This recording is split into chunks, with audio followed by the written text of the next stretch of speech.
Flight 482 from Chicago to Seattle climbed steadily into the bright afternoon sky, its wings cutting smoothly through thin white clouds.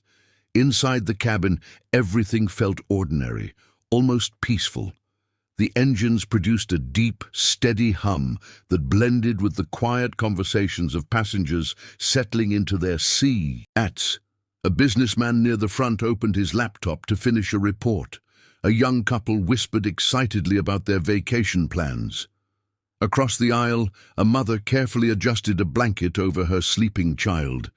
It was the kind of flight people rarely remembered, the kind that began and ended without a single unusual moment. In Seat 17B sat a woman who seemed just as ordinary as everyone else. Her name was Sarah Mitchell, and she quietly gazed out the oval window beside her. The sky stretched endlessly, painted in shades of blue and gold by the afternoon sun.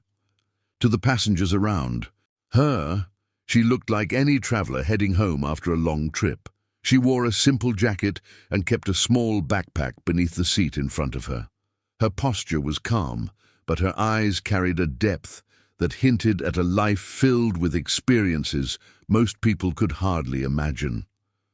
3 years earlier, Ira's life had been completely different. Back then, she wasn't a passenger sitting quietly in an airplane cabin. She was the one flying the aircraft. Sarah had served as a helicopter pilot in the United States Air Force, a position that demanded skill, courage, and endless hours of training. Flying had never been just a job for her. It was a dream she had chased since childhood. The roar of engines, the control of the aircraft beneath her hands, and the view of the world from thousands of feet above the ground had always felt like home. But everything changed in a single moment on a rainy night outside a military base. Sarah had been driving back from a training exercise when a vehicle lost control and slammed into her car. The accident was devastating. Emergency crews rushed her to the hospital, where doctors fought for hours to stabilize her condition. When Sarah finally woke up days later, she learned the truth that would reshape her entire future. Her right leg had been too badly damaged to save. The doctors had no choice but to amputate it. The news shattered her world. For someone whose entire life revolved around flying, the loss felt unbearable. Military aviation demanded perfect physical condition, and Sarah knew immediately that her career in the cockpit was over. Doctors spoke carefully about recovery, explaining that with time and therapy she would learn to walk again using a prosthetic leg. But they also warned her that returning to the demanding life of a military pilot would be nearly impossible. For weeks, Sarah struggled to accept the reality that the sky she loved so much might no longer be within her reach. Rehabilitation was long and painful. Every step with the prosthetic leg felt unnatural at first, as if her body needed to relearn movements it had once done effortlessly. Some days were filled with frustration, when even simple tasks seemed overwhelming. Yet Sarah refused to surrender to despair. Her determination, the same strength that had carried her through demanding flight training years earlier, slowly began to guide her forward again.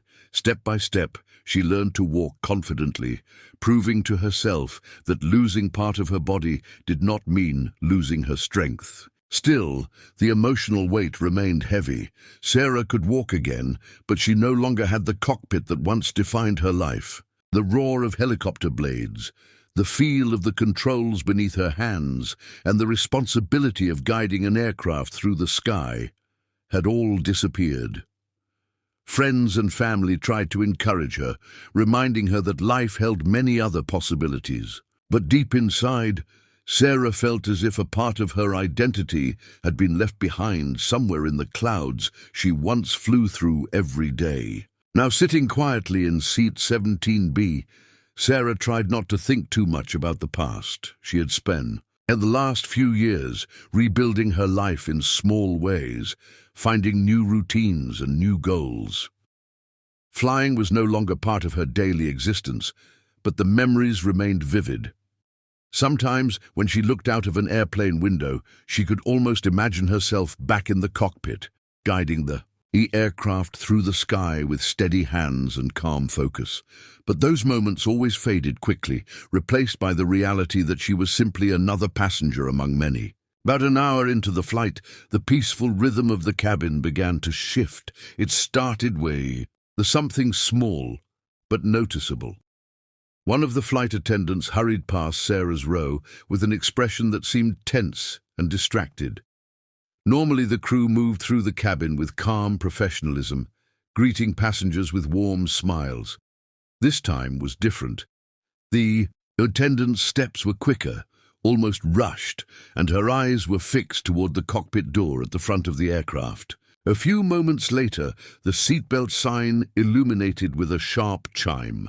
The sudden sound caused several passengers to glance up in surprise. At the same time, the aircraft dipped slightly, just enough for people to feel the change in motion. It wasn't dramatic, but it was unusual. Conversations began to quiet as passengers exchanged uncertain looks. The engine still hummed steadily, yet the atmosphere in the cabin had changed. Something subtle but undeniable was happening. Whispers spread from row to row as people tried to understand what was going on. Some passengers assumed the plane had encountered turbulence. Others wondered if the weather ahead had suddenly worsened. A man across the aisle leaned toward the window, searching the sky for storm clouds. But the view outside remained calm and clear. The plane continued through bright blue skies, yet the tension inside the cabin grew with every passing second. Then the intercom clicked softly above their heads. Normally, this would have been the captain announcing weather updates or expected arrival time. Passengers waited for the familiar calm voice that pilots use to reassure everyone on board. Instead, several seconds of silence filled the cabin. The pause felt longer than it actually was, stretching the nerves of everyone listening. Finally, a different voice came through the speakers, hesitating and strained. It was one of the flight attendants. Her voice trembled slightly as she spoke, trying to maintain control while delivering an unexpected message. "Ladies and gentlemen," she began, "we need your attention. If there is any qualified pilot on board this aircraft, please identify yourself to a crew member immediately." The words echoed through the cabin, leaving passengers stunned. For a moment, nobody spoke. The request was so unusual that it felt almost unreal. Passengers looked at each other in confusion. Trained pilots were always in the cockpit of a commercial flight. Everyone knew that. Why would the crew suddenly ask if there was another pilot among the passengers? The question alone suggested that something serious had gone wrong. Nervous murmurs spread quickly throughout the cabin as people tried to process the meaning behind the announcement. Behind the closed cockpit door, the situation was far more alarming than anyone in the cabin could imagine. The captain had collapsed suddenly due to a severe medical emergency. The first officer had tried to manage the aircraft while calling for assistance, but within minutes, he too began feeling dizzy and weak. Struggling to stay conscious, he attempted to keep the plane stable while alerting the cabin crew. The realization was terrifying. The aircraft now had no fully capable pilot actively in command. For the first time in years, a commercial jet carrying more than 100 passengers was flying through the sky without a fully functioning crew in the cockpit. The autopilot kept the aircraft stable for the moment, but autopilot alone could not solve a crisis. Decisions would soon need to be made about navigation, descent and landing.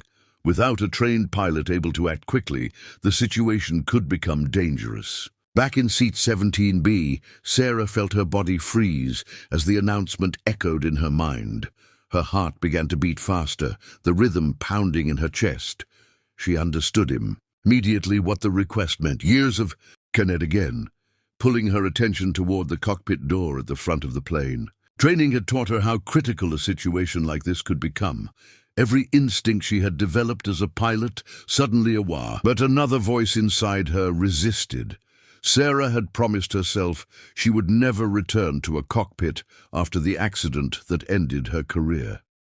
The pain of losing her leg and the life she once loved had been too difficult to face.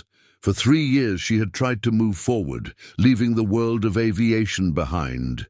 Now fate seemed to be placing that world directly in front of her once again. She remained seated for several seconds, staring at the seatbelt clasp in her hands. Around her, passengers whispered anxiously, unaware that someone with the exact skills they needed was sitting quietly among them. Sarah's thoughts raced through every possibility. If she stood up and revealed her past, she would be stepping back into the role she believed she had lost forever. Yet if she stayed silent, the plane might continue flying without the help it desperately needed. Outside the window, the sky remained calm and endless. Inside the cabin, tension filled the air like an approaching storm. Sarah slowly took a deep breath, feeling the weight of the moment settle on her shoulders. Somewhere ahead, behind that cockpit door, an aircraft carrying 183 people was depending on someone to take Control B, for it was too late. The flight attendant hurried down the aisle again, her eyes scanning the rows of anxious passengers. Her movements were quick and tense, as if every second mattered. As she passed Seat 17B, Sarah gently reached out and stopped her. The attendant turned, surprised by the sudden interruption. Sarah's voice was calm but firm, carrying a quiet confidence that immediately caught the crew member's attention. "I can help," Sarah said. The attendant looked confused at first, clearly overwhelmed by the situation unfolding in the cockpit. For a moment, she hesitated, unsure of what Sarah meant or how she could possibly help. The flight attendant shook her head slightly, still trying to process everything.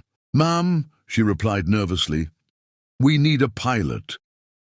Sarah met her eyes and nodded without hesitation. I was one," she said quietly. The words hung in the air for a second before the meaning fully registered.